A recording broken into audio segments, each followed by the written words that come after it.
Shalom, selamat pagi Bapak Ibu dan Saudara yang dikasihi Tuhan. Damai sejahtera yang daripada Tuhan kita Yesus Kristus menyertai kita sekalian saat pagi hari ini.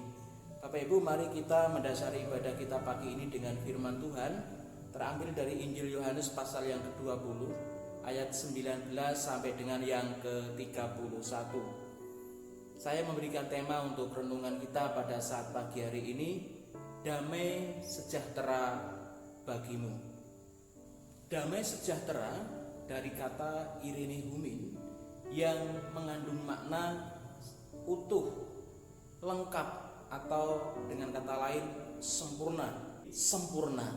Jadi saudara-saudara yang dikasihi Tuhan, segala sesuatu akan menjadi lengkap, akan menjadi utuh, akan menjadi sempurna ketika segala sesuatu itu plus Tuhan. Gereja plus Tuhan utuh, lengkap, sempurna. Keluarga plus Tuhan akan menjadi lengkap, utuh, sempurna. Hidup saya dan saudara plus Tuhan maka akan menjadi sempurna, lengkap, atau utuh. Bapak, Ibu, dan saudara yang dikasihi Tuhan, jadi Tuhan hadir di tengah-tengah kehidupan para murid dalam ketakutan mereka, dalam persembunyian mereka, dengan memberikan salam damai sejahtera aku berikan kepadamu adalah untuk mengutuhkan, menyempurnakan, melengkapi kehidupan para murid waktu itu. Saudara yang dikasihi Tuhan, semua orang pasti menginginkan sesuatu yang utuh, sesuatu yang sempurna, sesuatu yang lengkap. Baik anak kecil maupun orang dewasa maupun yang sudah sepuh-sepuh pasti menginginkan segala sesuatu yang utuh, lengkap, atau sempurna. Kita sebagai orang tua ingin anak kita sempurna. Anak-anak ingin melihat orang tuanya menjadi sempurna. Suami ingin melihat istrinya sempurna. Sebaliknya, istri juga ingin suaminya menjadi sempurna. Semua ingin menjadi sempurna. Tetapi pagi hari ini kita akan bersama-sama belajar bahwa segala sesuatu akan menjadi sempurna ketika kita menambahkan Tuhan di dalamnya. Seperti makanan saudara, 4 sehat plus susu menjadi sempurna. Seperti itulah fungsi keberadaan Tuhan hadir menemui para murid waktu itu, yaitu menjadikan sempurna, menjadikan lengkap, menjadikan utuh. Jadi saudara, ketika Tuhan Yesus Kristus hadir di tengah-tengah para murid yang mengalami ketakutan waktu itu, benar-benar kehadiran Tuhan itu melengkapi kehidupan para murid saat itu. Rasa takut itu ada 3 hal, saudara. Yang pertama, takut yang alami. Contoh, kita takut akan ulat bulu, kita takut akan ular, kita takut akan buaya. Itu adalah ketakutan yang alami yang akan melahirkan sikap waspada, sikap hati-hati terhadap binatang-binatang itu. Yang kedua adalah sikap takut yang tidak bermanfaat. Dan inilah yang dialami oleh para murid. Takut yang tidak bermanfaat, takut yang merugikan dirinya sendiri, takut yang membelenggunya, mengungkungnya, sehingga dia tidak dapat berbuat apapun. Untuk dirinya sendiri pun tidak, untuk orang lain pun tidak, apalagi untuk Tuhan. Yang ketiga adalah takut yang bermanfaat. Ketika seseorang memiliki rasa takut akan Tuhan, maka hidupnya akan penuh menghasilkan buah-buah roh, buah-buah yang untuk kemuliaan nama Tuhan. Akan menjadi dampak bagi orang lain, akan menjadi berkat bagi orang lain, akan menjadi berkat bagi keluarganya, untuk dirinya. Nah, saudara yang dikasihi Tuhan, Tuhan Yesus Kristus hadir membuat ketakutan yang tidak bermanfaat tadi, para murid yang mengalami itu tadi, diubahkan Tuhan mengalami sukacita yang luar biasa. Sukacita yang berasal dari Tuhan itu bersifat kekal, berbeda dengan sukacita yang ditawarkan oleh dunia ini. Saudara, ketika panjenengan memberi sesuatu yang baru, entah handphone, entah apapun, jenengan pasti merasa sangat senang sekali, sangat merasa bangga sekali, sangat merasa sukacita sekali. Tapi berapa lama sukacita itu akan bertahan? 1 bulan? 1 tahun? 5 tahun? Itulah sukacita yang ditawarkan dunia, hanya bersifat sementara. Tetapi sukacita yang ditawarkan Tuhan ini bersifat kekal, sekarang, besok, dan selamanya. Inilah sukacita yang Tuhan tawarkan. Dan ketika seseorang itu mengalami sukacita yang berasal dari Tuhan, wah, itu memiliki dampak yang luar biasa dalam kehidupan orang tersebut, saudara. Ibaratnya itu seperti pohon yang mengeluarkan buah pada musimnya. Itu tidak bisa diundek, tidak bisa diberhentikan. Hei pohon, kamu jangan berbuah. Tidak bisa, saudara. Siapa yang sanggup menghentikan pohon untuk berbuah ketika pada musimnya dia mengeluarkan buah? Seperti itulah ketika orang percaya mengalami sukacita yang berasal daripada Tuhan, maka sukacita itu tidak akan bisa dibendung, akan melahirkan buah dalam kehidupannya, yang semua buah itu manis adanya, bisa dinikmati orang lain, dan semua buah itu adalah dikasihkan untuk kemuliaan nama Tuhan. Untuk saya dan saudara, Tuhan akan mengubah rasa takut yang tidak bermanfaat tadi menjadi rasa sukacita yang besar yang tidak bisa terbendung, yang pada akhirnya akan melahirkan buah-buah rohani dalam hidup saya dan saudara. Inilah Tuhan menyempurnakan hidup kita yang tidak berguna, yang tidak berarti menjadi bernilai, berguna, berarti bagi orang lain dan bagi Tuhan. Yang kedua, Bapak, Ibu, dan Saudara, ketika Tuhan hadir di tengah-tengah para murid, mengucapkan salam, memberikan salam damai sejahtera aku berikan kepadamu, ini memiliki makna yang luar biasa. Bagaimana Allah benar-benar hadir, membuat utuh, melengkapi kehidupan para murid, menyempurnakan kehidupan para murid dari sisi fungsi mereka. Kita lihat, ketika Tuhan hadir, maka Tuhan memberikan kepercayaan tanggung jawab kepada para murid. Seperti Bapa mengutus aku, maka sekarang aku mengutus kamu. Kemudian Tuhan apa?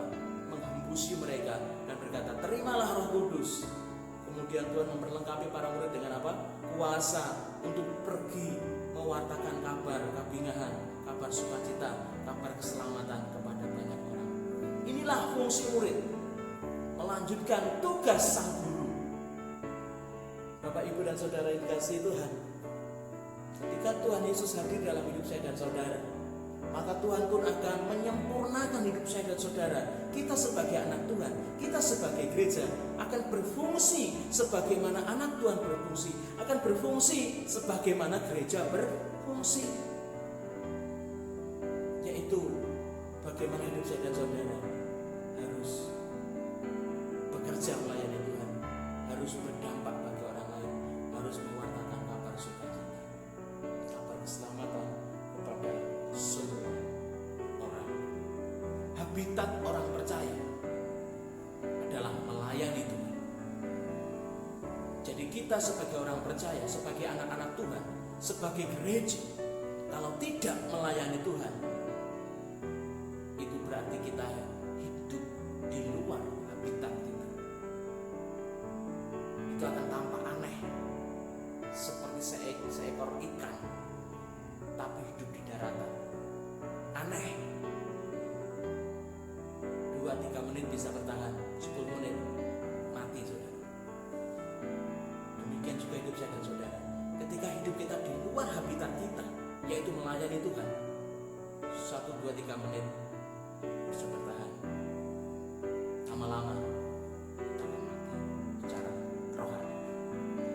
Ketika saudara, ketika Tuhan Yesus itu hadir di tengah-tengah para murid dan mengucapkan atau memberikan salam kepada para murid, itu benar-benar Tuhan menyempurnakan pengharapan, iman, dan kasih para murid. Kita akan lihat di ayat yang ke-28. Thomas menjawab dia, ya Tuhanku dan Allahku. Jadi ketika Tuhan menampakkan diri kepada para murid yang pertama, ternyata Thomas tidak bersama-sama dengan para murid waktu itu. Kemudian para murid menceritakan kepada Thomas bahwa Tuhan menampakkan diri dan bangkit, benar-benar hidup Tuhan. Tapi Thomas tidak percaya.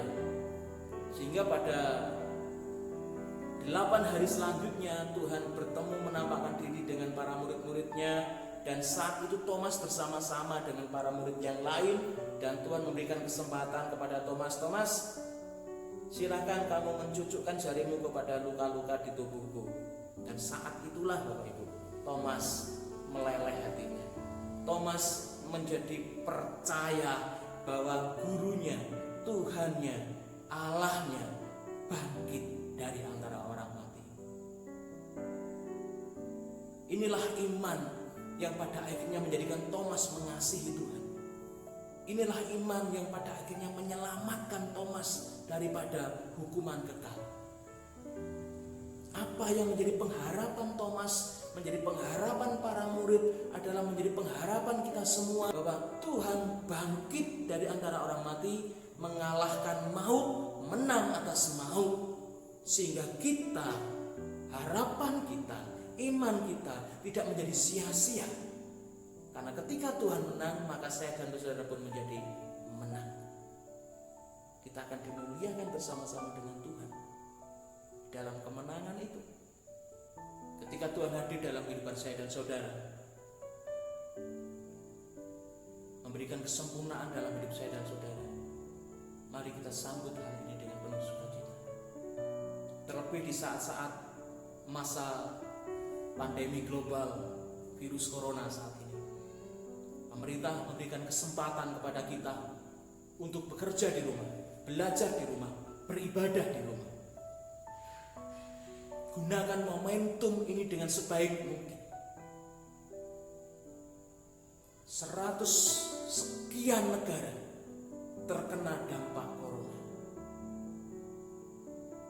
Tidak melihat status sosial orang, semua bisa kena. Baik tenaga medis, baik rohaniawan, baik bangsawan, baik rakyat jelata, semua bisa terpapar virus corona ini. Jadi ketika Tuhan memberikan kita kesempatan, sampai pada hari ini masih mengalami mujizat kebaikan Tuhan dengan sehat seperti ini, mari kita gunakan momentum ini sebaik mungkin. Lebih mendekatkan diri kepada Tuhan, lebih memohon pertolongan Tuhan. Gunakan waktu ibadah di rumah sebaik mungkin untuk membangun hubungan keintiman dengan Tuhan. Keselamatan tidak bisa dipocokkan kepada orang lain. Keselamatan tidak bisa nunut sama orang lain. Keselamatan tergantung pribadi. Kita lepas pribadi dengan Tuhan. Sejauh kita mengenal Tuhan dengan baik, sejauh kita benar-benar bisa mengasihi Tuhan dengan baik, sejauh kita terus beriman kepada Tuhan, maka iman yang dimiliki Thomas, iman yang menyelamatkan, akan terjadi dalam hidup saya dan saudara. Kita pun akan mengalami keselamatan itu. Selamat hari Minggu. Tuhan Yesus memberkati.